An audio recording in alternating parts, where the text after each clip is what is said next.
एक समय की बात है। महान राजा धीरेंद्र सिंह का विशाल राज्य अपने वैभव और समृद्धि के लिए प्रसिद्ध था। राज्य में शांति थी, प्रजा खुश थी और महल का वैभव अतुलनीय था।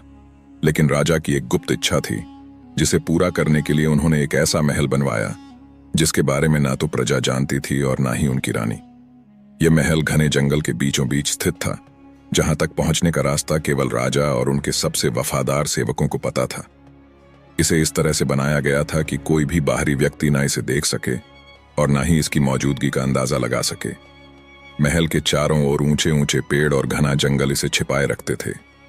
महल का निर्माण गुप्त रूप से किया गया था। राजा ने सबसे अनुभवी कारीगरों और शिल्पकारों को काम पर लगाया। उन्हें इस महल को बनाते समय अपनी आंखों पर पट्टी बांधकर लाया जाता था, ताकि कोई रास्ता याद ना रख सके।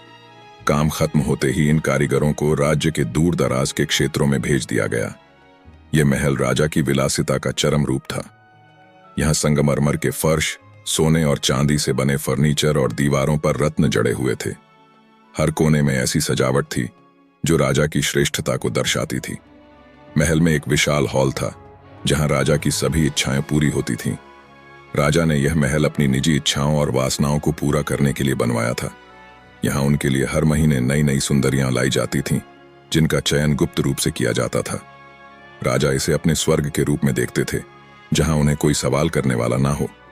महल के चारों ओर सुरक्षा का अभेद्य घेरा था। वहां तक पहुंचने का मार्ग जटिल और खतरनाक था। केवल राजा के सबसे भरोसेमंद सेवक ही इस रास्ते का मार्गदर्शन कर सकते थे। महल के अंदर प्रवेश करने के लिए एक विशेष कोड और संकेतों की आवश्यकता होती थी, जिसे केवल राजा और उनके खास लोग ही जानते थे। महल में समय बिताने के दौरान राजा एक अलग ही जीवन जीते थे। यहां वे अपनी इच्छाओं के पूर्ण स्वामी थे। उन्होंने कभी भी रानी या किसी अन्य को इस बारे में जानकारी नहीं दी। यह स्थान उनके जीवन का सबसे बड़ा रहस्य था। लेकिन जैसा कि हर रहस्य का अंत होता है, इस महल का रहस्य भी एक दिन उजागर होना तय था। राजा धीरेंद्र सिंह का गुप्त महल उनकी वासनाओं का प्रतीक था, और इसे उनके व्यक्तिगत स्वर्ग की तरह सजीव बनाए रखने के लिए हर महीने राज्य की सबसे सुंदर और प्रतिभाशाली महिलाओं का चयन किया जाता था। इस प्रक्रिया को पूरी तरह से गुप्त और जटिल बनाया गया था, ताकि महल का रहस्य कभी उजागर ना हो। राजा के आदेश पर उनके सबसे भरोसेमंद मंत्री वीरभद्र इस कार्य का संचालन करते थे। हर महीने राज्य भर के छोटे बड़े कस्बों और गांवों में गुप्त रूप से महिलाओं को परखा जाता था। यह परख केवल उनकी सुंदरता तक सीमित नहीं थी, बल्कि उनकी कला, गायन, नृत्य और व्यवहार को भी ध्यान में रखा जाता था। वीरभद्र और उनके दूत महिलाओं के परिवारों से झूठ बोलते थे कि उन्हें रानी के महल में सेवा के लिए चुना जा रहा है। यह आश्वासन दिया जाता था कि वे सम्मानजनक काम करेंगी और उन्हें अच्छा पारिश्रमिक मिलेगा। गरीब परिवार, जिन्हें अपने जीवन यापन के लिए संघर्ष करना पड़ता था, खुशी खुशी अपनी बेटियों को भेज देते थे। चयनित महिलाओं को रात के अंधेरे में महल तक ले जाया जाता था। यह यात्रा घने जंगलों और कठिन मार्गों से होकर गुजरती थी। महिलाओं को यात्रा के दौरान घोड़े की गाड़ी में रखा जाता था, जिसकी खिड़कियां बंद रहती थीं ताकि वे रास्ता ना देख सकें। गाड़ियों की सुरक्षा के लिए हथियारबंद सैनिक तैनात रहते थे। महल पहुंचने के बाद महिलाओं को एक विशाल कक्ष में ले जाया जाता था, जहां उन्हें आराम करने और उनके नए जीवन के लिए तैयार होने का समय दिया जाता था। इन महिलाओं को नए वस्त्र, आभूषण और अन्य विलासिता की चीजों से सजाया जाता था। उन्हें सिखाया जाता था कि राजा के सामने कैसे पेश आना है और उनकी इच्छाओं को कैसे पूरा करना है। इन महिलाओं की कहानियां और भावनाएं अलग अलग थीं। कुछ महिलाएं गरीब परिवारों से थीं, जो इस जीवन को अपनी बदकिस्मती मानती थीं। वे डर और असुरक्षा के साए में जीती थीं। कुछ अन्य, जो महत्वाकांक्षी थीं, इसे अपने जीवन का एक मौका मानती थीं। उनके लिए यह अवसर शक्ति और संपन्नता तक पहुंचने का साधन था। उनमें से एक थी सौम्या, जो एक छोटे से गांव की रहने वाली थी। वह बचपन से ही अपनी मधुर आवाज और सुंदरता के लिए प्रसिद्ध थी। उसके परिवार ने उसे इस उम्मीद से भेजा था कि वह रानी के दरबार में सेवा करेगी और अपने परिवार के लिए सम्मान और धन लाएगी। लेकिन जैसे ही वह महल पहुंची, उसे समझ आया कि यह जगह एक राजमहल नहीं, बल्कि एक रहस्यमयी कैद खाना है। सौम्या और अन्य महिलाओं के लिए यह महल एक भ्रमजाल था, चमक धमक से भरा, लेकिन भीतर से खाली और उदास। महिलाओं को राजा के सामने पेश किया जाता था। राजा अपनी पसंद के आधार पर उन्हें चुनते थे। उनकी नजरें हर महिला को ऐसे परखती थीं जैसे वे कोई वस्तु हों। सौम्या की मधुर आवाज ने राजा का ध्यान खींचा और उसे राजा के विशेष समूह में शामिल किया गया। लेकिन इस गुप्त महल की चकाचौंध और राजसी जीवन के पीछे छिपे अंधेरे से अनजान ये महिलाएं अपने भविष्य की अनिश्चितता के साथ जीवन की एक नई यात्रा पर निकल पड़ी थीं। राजा के महल में एक ऐसी दासी थी जिसका नाम था चंपा। वह राजा की खास और विश्वास पात्र दासी थी जिसे अक्सर महल के आंतरिक मामलों में शामिल किया जाता था। चंपा का सुंदर चेहरा और मासूमियत दोनों ही राजा को आकर्षित करते थे, लेकिन चंपा का दिल हमेशा राजा के करीब जाने की ख्वाहिश से भरा हुआ था। राजा के गुप्त महल के बारे में चंपा को हमेशा ही गहरी जिज्ञासा रही थी। उसे यह महसूस हुआ कि राजा के व्यवहार में कुछ बदलाव आया है। वह अपनी रानी से कम मिलने लगा था और अक्सर देर रात महल से बाहर जाता था। चंपा ने कई बार राजा से पूछा भी था, लेकिन उसने हमेशा टालमटोल की। इस रहस्य को लेकर चंपा के मन में कई सवाल थे। उसने यह तय किया कि वह किसी भी हाल में राजा के गुप्त महल के बारे में जानकर रहेगी। उसने योजना बनाई कि वह धीरे धीरे राजा का विश्वास जीतेगी और फिर किसी तरह उस महल तक पहुंचने का रास्ता खोजेगी। चंपा ने अपनी योजना को अंजाम देने के लिए सबसे पहले राजा के ध्यान को अपनी ओर आकर्षित किया। वह अपनी खूबसूरती और मासूमियत से राजा को लुभाने लगी। धीरे धीरे उसने राजा के साथ अपनी नजदीकी बढ़ानी शुरू की। वह रानी से अधिक समय राजा के पास बिताने लगी, जिससे रानी को संदेह होने लगा। चंपा ने जानबूझकर राजा से उन चीजों के बारे में बात की जिन्हें राजा पसंद करता था, ताकि वह अपनी महत्वाकांक्षाओं को और बढ़ावा दे सके। एक दिन चंपा ने राजा से सीधे तौर पर पूछा, महाराज, आपकी आंखों में एक गहरी शांति दिखती है, लेकिन क्या आप कभी अकेले नहीं रहते? क्या आपके पास ऐसा कोई स्थान है जहां आप अपनी इच्छाओं को पूरी कर सकें? राजा ने यह सवाल सुनकर चंपा को घूरते हुए देखा, फिर हल्के से मुस्कुराया और कहा, यह गुप्त है चंपा, केवल कुछ खास लोग ही इसका रहस्य जान पाते हैं। चंपा की आंखों में चमक आ गई। उसने समझ लिया कि राजा का गुप्त महल वास्तव में वही स्थान है जिसे जानने के लिए वह आतुर थी। उसने अपनी योजना को अंतिम रूप देने के लिए राजा के सेवकों से बात की। उसने धीरे धीरे सेवकों में से एक पर भरोसा किया, जिसका नाम करण था। करण को वह अपने जाल में फंसाने में सफल रही और उसे अपने पक्ष में कर लिया। उसने करण से गुप्त महल के बारे में कुछ अहम जानकारियां प्राप्त की। अब चंपा के पास राजा के गुप्त महल तक पहुंचने का एक खुफिया रास्ता था। उसने तय किया कि वह महल तक पहुंचेगी और फिर अपनी इच्छाओं को पूरा करने के लिए राजा का दिल जीतने की कोशिश करेगी। उसने एक रात महल में जाने की योजना बनाई और अपने लिए एक शाही वस्त्र तैयार करवाया। चंपा के मन में एक खतरनाक खेल चल रहा था। वह जानती थी कि राजा का दिल जीतना और गुप्त महल की शक्ति को अपने हाथ में लेना ही उसकी असली जीत होगी। उसे इस बात का पूरा यकीन था कि अगर वह राजा के पास जाती है तो वह उसे कभी नकारेगा नहीं। उसकी मासूमियत और सुंदरता, साथ ही राजा के प्रति उसका आकर्षण, सभी उसकी योजना में सहायक बनेंगे। चंपा ने तय किया कि वह राजा को गुप्त महल के रहस्यों के बारे में जानने के लिए उकसाएगी और उसकी उम्मीदों को अपनी ओर मोड़ेगी।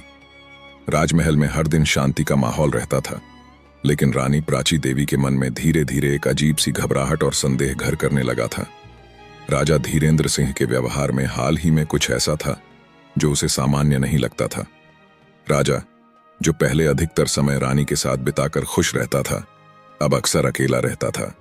वह रानी से मिलने की बजाय अपने कमरे में बंद रहता या फिर महल के बाहरी हिस्सों में कामों में व्यस्त रहता। उसकी इस अचानक बढ़ी दूरी को रानी ने सहज रूप से नहीं लिया। रानी प्राची देवी को यह समझ में नहीं आ रहा था कि यह बदलाव क्यों आया। पहले राजा और रानी के बीच अनकही बातें और प्रेम था, लेकिन अब वह परायापन सा महसूस कर रही थी। रानी ने कई बार राजा से इस बारे में बात करने की कोशिश की, लेकिन राजा हमेशा किसी न किसी बहाने से यह मुद्दा टाल देता। रानी को धीरे धीरे यह महसूस हुआ कि राजा किसी रहस्यमय स्थान की ओर रुझान बढ़ा रहा है जो उसकी आंखों से छिपा हुआ था। कभी कभी जब राजा वापस लौटता, उसकी आंखों में एक अजीब सी चमक होती, मानो वह किसी गहरे राज को छुपा रहा हो। यह देख रानी की शंका और भी बढ़ गई। राजमहल में कुछ ऐसा था जो रानी के दिल में गहरी चिंता पैदा कर रहा था और उसका मन नहीं मान रहा था। रानी ने यह ठान लिया कि वह इस रहस्य का पता लगाएगी, चाहे इसके लिए उसे किसी भी तरीके का सहारा लेना पड़े। रानी ने अपने सबसे विश्वास पात्र जासूस सुनील और माधव को बुलाया। दोनों जासूस रानी के आदेशों का पालन करने में हमेशा तत्पर रहते थे। रानी ने उन्हें आदेश दिया, तुम दोनों राजा के अजीब व्यवहार और महल के गुप्त स्थानों की सच्चाई का पता लगाओ। राजा कहाँ जाता है, क्या करता है और किससे मिलता है, यह सब जानना होगा। सुनील और माधव ने रानी के आदेशों का पालन करते हुए गुप्त रूप से राजा की दिनचर्या का निरीक्षण करना शुरू किया। वे राजा के हर कदम का पीछा करते, उसे बिना जाने उसके नजदीक रहते। वे राजा के महल से बाहर निकलने के समय और स्थानों को नोट करते और यह भी ध्यान रखते कि वह किससे मिल रहा है। कुछ दिनों बाद सुनील ने रानी को एक चौंकाने वाली जानकारी दी। उसने बताया, महारानी, हमने राजा को उस जंगल की ओर जाते हुए देखा जो महल के पास स्थित है। वह हर रात वहां जाता है और कभी कभी कई घंटों तक वहीं रहता है। यह स्थान सामान्य नहीं है, बल्कि वहां कुछ गुप्त गतिविधियां हो रही हैं। यह जानकारी रानी के लिए एक बड़ा संकेत थी। रानी ने अब और अधिक गंभीरता से महल के गुप्त रहस्यों का पर्दाफाश करने का फैसला किया। रानी ने तुरंत अपनी योजना बनाई। उसने सुनील और माधव से कहा, तुम दोनों उस गुप्त स्थान का पता लगाओ और मुझे पूरी जानकारी दो। मुझे यह समझना है कि राजा क्या कर रहा है और क्यों वह हमें छिपा रहा है। इस प्रकार रानी ने अपने जासूसों को गुप्त महल के बारे में सच्चाई जानने के लिए भेज दिया। लेकिन वह यह नहीं जानती थी कि यह खोज उसे राजा के सबसे बड़े रहस्य से रूबरू कराएगी, जो महल की चुप्पी में घिरा हुआ था। गुप्त महल के रहस्यों से अनजान राजा चंपा के मासूम चेहरे और आकर्षक व्यवहार के प्रति धीरे धीरे आकर्षित होने लगा था। चंपा, जो हमेशा से ही राजा की एक पसंदीदा दासी रही थी, अब उसके साथ समय बिताने के बहाने ढूंढने लगी थी। उसकी नजदीकी और चालाकी राजा के दिल को पिघलाने में कामयाब हो गई थी। चंपा का प्यारा और मासूम व्यवहार राजा के मन में संकोच और शंका को खत्म कर रहा था। उसने धीरे धीरे राजा से बातचीत बढ़ानी शुरू की और उसकी इच्छाओं को समझने की कोशिश की। एक दिन महल के बगीचे में राजा और चंपा की मुलाकात हुई, जहां चंपा ने बड़ी मासूमियत से राजा से पूछा, महाराज, आपको हमेशा इतने गंभीर क्यों रहना पड़ता है? क्या कभी आप आराम नहीं करते? राजा ने हंसी के साथ जवाब दिया, तुम नहीं समझोगी चंपा, एक राजा का जीवन कभी आरामदायक नहीं हो सकता। चंपा ने धीरे से उसकी बात का उत्तर दिया, लेकिन महाराज, कभी कभी थोड़ी राहत हमें फिर से नया जीवन देती है। क्या आपको नहीं लगता कि कुछ पल खुद के लिए बिताए जाने चाहिए? राजा की आंखों में एक अजीब सी चमक थी। उसे महसूस हुआ कि चंपा ने उसके अंदर की कमजोरी को समझ लिया है। उसके दिल में चंपा के प्रति आकर्षण बढ़ता गया। वह महसूस करने लगा कि शायद उसकी गहरी आत्मीयता और समझ उसे किसी और से अधिक समझ रही है। लेकिन चंपा की मासूमियत के पीछे छिपा हुआ इरादा पूरी तरह से अलग था। चंपा का दिल नहीं, बल्कि उसकी महत्वाकांक्षाएं और योजनाएं राजा के प्रति आकर्षित थीं। उसने गुप्त महल के बारे में जो कुछ भी सुना था, उसे राजा के पास पहुंचने का अपना रास्ता माना था। वह जानती थी कि यदि वह राजा के करीब पहुंच गई तो गुप्त महल तक पहुंचने का रास्ता भी आसान हो जाएगा। चंपा का दिमाग हर कदम पर राजा को और अधिक करीब लाने की योजना बना रहा था। वह जानती थी कि अगर वह राजा की इच्छाओं और भावनाओं को समझ सकेगी तो वह उसे कभी न नकारेगा। धीरे धीरे चंपा ने अपनी योजनाओं को साकार करने के लिए राजा के साथ अधिक समय बिताना शुरू किया। वह महल में उसकी सेवा करती, उसके हर कदम पर उसकी मदद करती और उसे यह एहसास दिलाती कि वह उसके लिए विशेष है। राजा धीरेंद्र सिंह को यह सब आकर्षक और नया लगता था। उसकी शक्ति और अधिकार के बावजूद वह किसी ऐसी महिला को चाहता था जो उसे समझे और उसका साथ दे। चंपा के मासूम चेहरे और समझदार बातें उसे अंदर से छूने लगीं। वह उसके लिए समय निकालने लगा और दोनों के बीच धीरे धीरे गहरी नजदीकी बनती गई। राजा का ध्यान अब अपने राज्य के मामलों से हटकर चंपा पर केंद्रित हो गया। वह उसे महल के बगीचों में सैर पर ले जाता, साथ बैठकर बातें करता और चंपा उसे अपनी छोटी छोटी बातें बताती रहती। राजा को यह सब सुखद और हल्का महसूस होता था, लेकिन चंपा का उद्देश्य एकदम अलग था। चंपा के मन में एक खतरनाक खेल चल रहा था। वह राजा के साथ अपनी नजदीकी बढ़ाकर गुप्त महल के रहस्यों को उजागर करना चाहती थी। वह जानती थी कि राजा के पास वह शक्ति है जिससे वह महल का रास्ता खोल सकता है और वह उसी रास्ते से अपनी महत्वाकांक्षाओं को पूरा करने की योजना बना रही थी। चंपा का दिल राजा के लिए नहीं, बल्कि गुप्त महल के रहस्यों के लिए धड़क रहा था।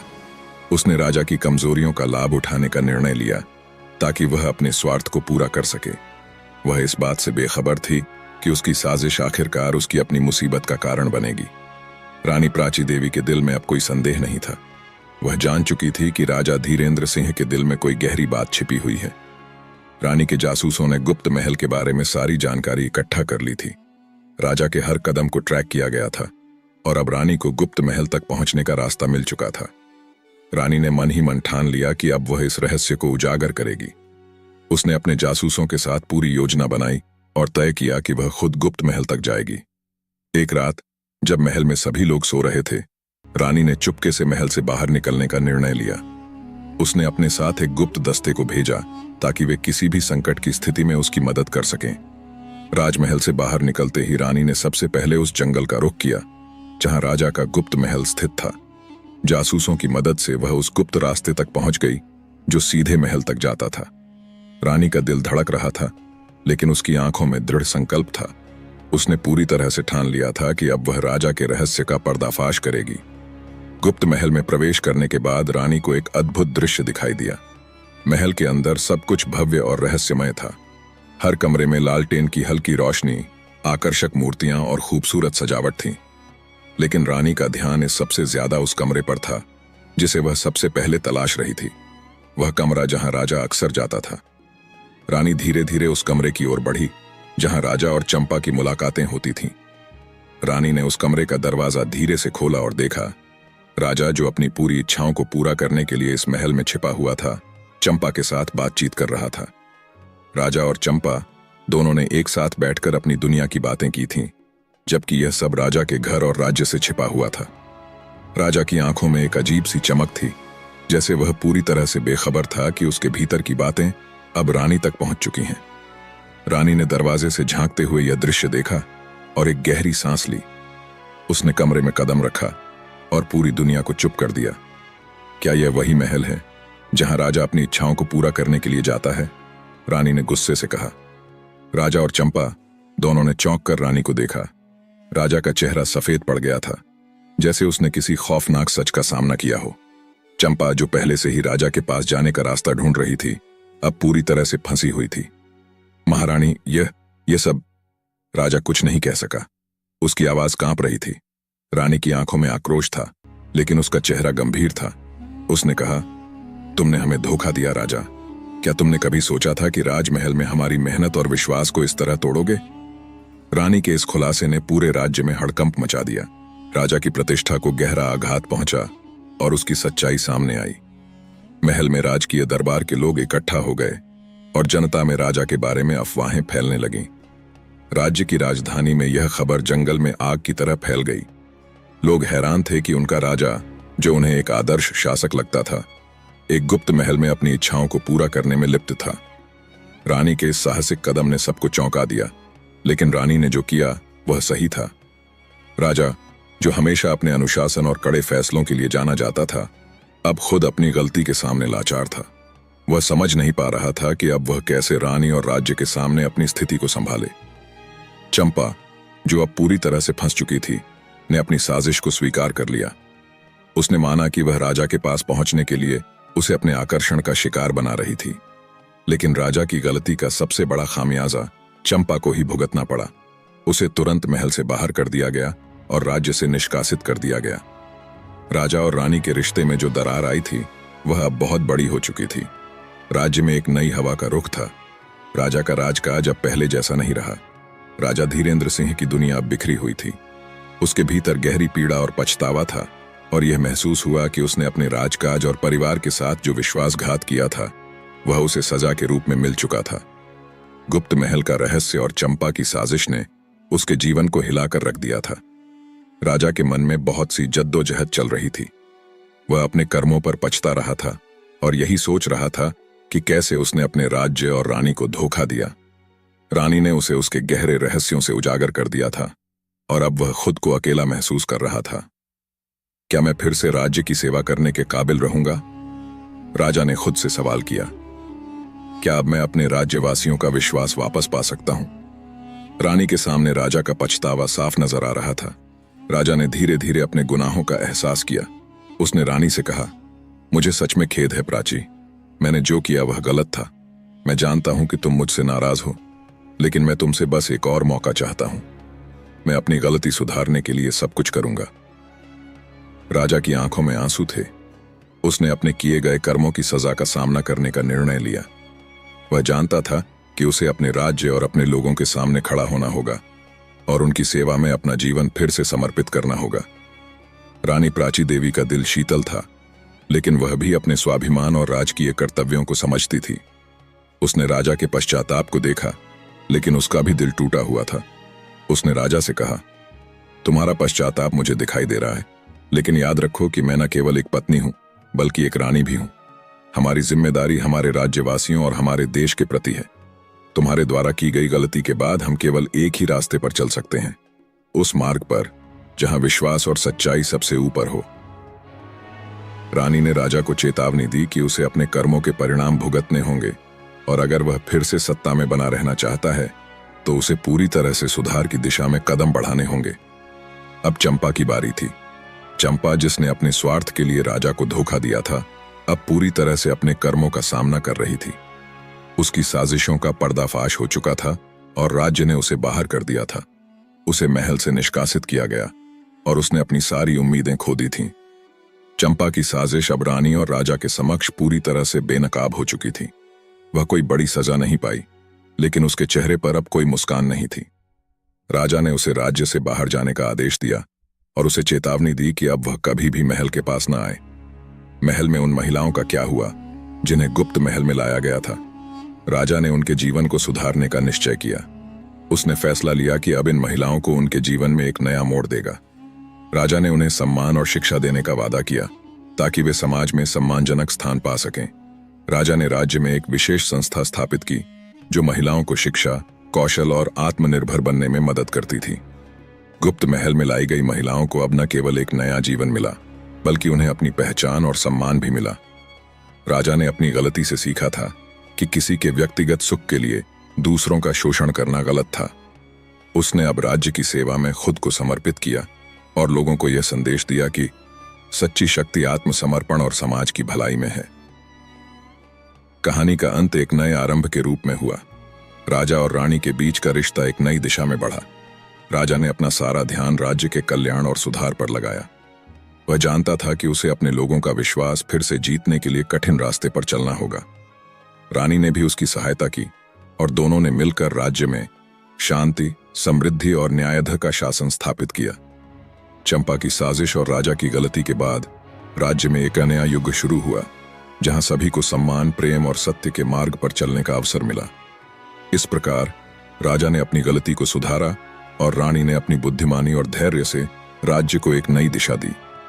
यह कहानी हमें यह सिखाती है कि सच्चा पश्चाताप केवल शब्दों से नहीं, बल्कि कर्मों से सिद्ध होता है।